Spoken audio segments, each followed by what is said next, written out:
Salut, c'est Trado, content de vous retrouver pour la mise à jour de l'indice parisien. Alors, au registre des nouvelles aujourd'hui, du bon, du moins bon, mais globalement du pas mal, hein, puisque sur le dossier de négociation sino-américain, eh bien, il y a des avancées, alors, si on en croit ce que disent les représentants. Au niveau du Brexit aussi, hein, la perspective d'un hard Brexit s'éloigne. Bon, ça c'était avant que le second vote du Parlement britannique rende quasiment impossible la signature d'un accord avant la date butoir du 31 octobre. Hein. Ça a eu lieu après la fermeture, la clôture des bourses, mais en tout cas au moment où on a clôturé, on était assez optimiste. Et puis les résultats d'entreprise qui sont pas mauvais du côté des États-Unis, un peu moins bons en France. Et si on touille tout ça, qu'on agite bien, eh bien on a une hausse de 0,17%. Alors, voilà où nous en sommes, hein.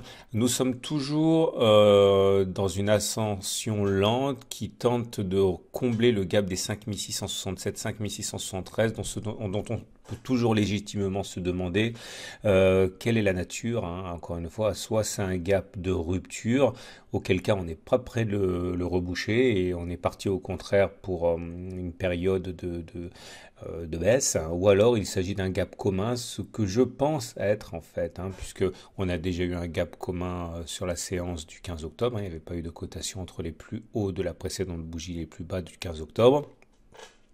Il n'est pas rare que les gaps, ça arrive par paquet, hein, et donc en ce sens, regardez ici, il y a eu un gap, il y a un gap, un autre gap, donc vous voyez, et puis un troisième gap, voilà, des gaps facilement rebouchés, ce sont des gaps communs, et qui montrent surtout l'hésitation et un trading range possible. Je pense qu'il s'agit d'un gap commun, je pense donc qu'on a les moyens d'aller le boucher, mais en tout cas, pour l'instant, quand on regarde ce qu'on a au-dessus de nos têtes, hein, à savoir donc le gap, la résistance journalière 56,90, 57,45, etc., tout ça, ça va être très difficile à passer et à moins d'une euphorie sur les marchés, on risque de buter encore. Alors pour mémoire, je vous rappelle que moi je suis toujours haussier, hein, je suis haussier avec c'est pas un trade que j'ai pris aujourd'hui, je l'aurais pas pris aujourd'hui, hein, la situation est quand même assez périlleuse, mais bon, il se trouve que j'ai acheté, c'était la semaine dernière, j'ai mon stop qui a pas été touché, hein. Mon stop il est en dessous des plus bas de cette bougie, des 38,2% de Fibonacci. Voilà, on est à peu près là. Mon gap est aux alentours de 5000, un peu en dessous de 5600, je crois. J'ai pas été touché, ce qui est assez miraculeux. Mais voilà, on m'a demandé par mail si j'étais toujours haussier. Non, je ne le suis plus, mais par la force des choses, je suis en swing haussier parce que j'ai pas encore été sorti. Voilà. Mais je rentrerai pas haussier maintenant à titre personnel. J'aurais même plutôt tendance à rentrer baissier, mais enfin, c'est encore autre chose. Donc, si vous avez envie d'engager un swing baissier dans les conditions actuelles, ce qui me semble le plus simple, c'est de parier sur un gap de cassure, de fracture, de rupture baissière, hein, auquel cas le stop il doit se mettre en cas de clôture au-dessus du gap et de viser au moins un objectif de 1 pour 1, voire même plus, hein. Maintenant, on peut également prendre le stop, hein, prendre un stop plus conservateur, hein, au-dessus des précédents sommets. Mais là, du coup, hein, forcément, si vous visez un stop, vous avez un stop à 1,6% au-dessus de vous, il faut au moins viser 1,6%. Bon, c'est un peu plus compliqué que ça, hein, j'en parle dans mes formations et dans mes coachings, mais après, tout dépend du nombre de fois où vous avez raison, évidemment. Là, si vous avez raison, on va dire une fois sur deux, il faut au moins que le ratio gain-risque il soit égal à 1.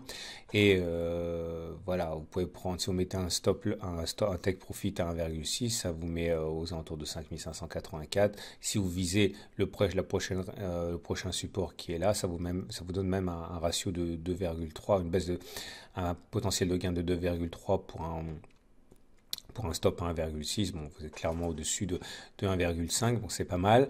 Maintenant, vous avez également la possibilité de swinger à la hausse, hein. Bon, moi, ce qui me semble le plus logique de faire dans ce cas d'espèce,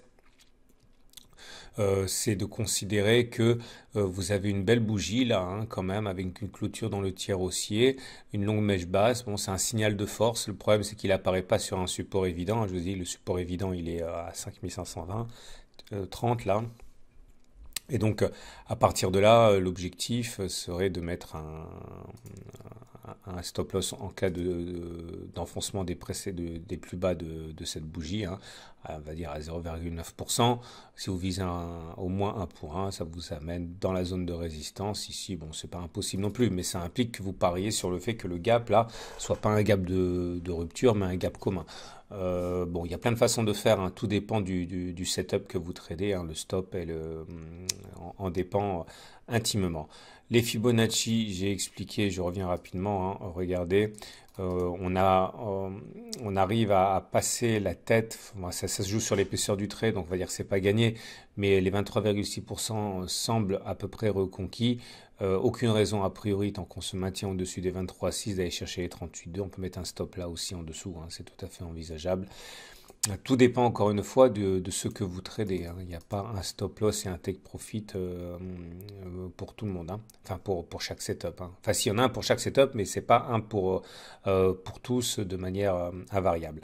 Regardez les éléments techniques, ça me plaît pas trop parce que la moyenne mobile à 20 jours qui était ascendante redevient plate, enfin globalement plate, donc c'est-à-dire que la tendance n'est plus haussière comme on aurait pu espérer qu'elle le fût. La moyenne mobile à 7 jours, pareil, hein, je suis pas vraiment content parce qu'on a vu un croisement haussier fort. J'avais expliqué que j'espérais beaucoup de ce croisement haussier fort parce qu'on en avait eu un ici qui avait donné des résultats très convaincants. Mais comme je l'avais dit dès le début, il y a une différence quand même importante entre ces deux configurations. C'est que la dernière fois, il n'y avait rien au-dessus. Cette fois-ci, il y a quand même une falaise, quoi. Et donc, la falaise a eu raison de cette impulsion haussière. Et vous voyez la M7 qui commence à descendre, c'est-à-dire qu'elle joue un rôle de résistance, hein. Donc, c'est pas très très bon. Je rappelle que tout ça, c'est expliqué dans la formation intégrale, le Pacte Outrado avec ses 1200 pages et ses 600 minutes de vidéos et d'exercices corrigés. On regarde les indicateurs techniques.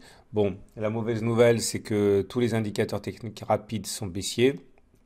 MACD0 qui délivre un signal baissier aujourd'hui, Stochastique qui a déjà délivré un signal il y a 3 séances, CCI qui a délivré le sien il y a 4 séances, mais la bonne nouvelle c'est que la contagion ne s'est pas faite aux indicateurs techniques lents. Le RSI il est toujours au-dessus de 50, même si ça se joue pas à grand chose, le momentum est toujours positif et le MACD est toujours au-dessus de son signal avec une possibilité de non-croisement haussier qui pourrait nous donner un petit peu d'allant et d'élan haussier. On termine comme d'habitude avec l'Ishimoku, on va sortir du placard notre lagging span. Bon, la tendance est neutre, hein, vous voyez, le nuage il dérive à plat comme ça. J'avais expliqué en son temps que on avait une oblique ici qui était très importante parce que c'est cette oblique, une fois qu'elle a eu été cassée ici, a provoqué l'attaque. Et j'avais expliqué, et je le redis, hein, que ce qui est intéressant avec la lagging span, c'est elle donne en fait une deuxième chance, hein, à ceux qui ne sont pas entrés, ou du moins ça confirme ou infirme quelque chose. Et là, la lagging span va être bientôt confrontée à cette oblique. Si elle la casse, on risque d'avoir une nouvelle impulsion baissière à suivre donc de près. Vous remarquerez également qu'on a rebondi sur la Tenkan aujourd'hui. Voilà, il ne me reste plus qu'à vous souhaiter une excellente journée. Je vous rappelle, parce qu'on m'a posé la question de ce qu'il en était pour les vidéos actions, etc. Le problème, c'est que j'ai vraiment beaucoup de travail en dehors du blog. J'ai du mal à faire des vidéos aussi régulièrement que j'en ai faites. Par contre, je poste régulièrement des graphes qui ont à peu près les mêmes vertus que les vidéos, sauf que moi ça me prend beaucoup moins de temps. Et vous pouvez toujours faire comme vous faisiez avant, à savoir faire des demandes sur Boursorama. Moi, dès qu'il y a, allez, comme ça me prend pas beaucoup de temps, dès qu'il y a un certain intérêt, on va dire 5 demandes, je ferai l'analyse du graphe de l'action que je mettrai sur Twitter ou sur le blog, etc. Donc si vous voulez que j'analyse votre action préférée, vous mettez une demande sur Boursorama. Dès qu'il y a 5 demandes, on va dire, vous m'envoyez un petit mail à tradosor@gmail.com pour me dire voilà, il y a 5 demandes ici, est-ce que tu peux faire une analyse? Et je le ferai, ça, je peux en faire beaucoup plus souvent que des vidéos qui sont quand même très chronophages.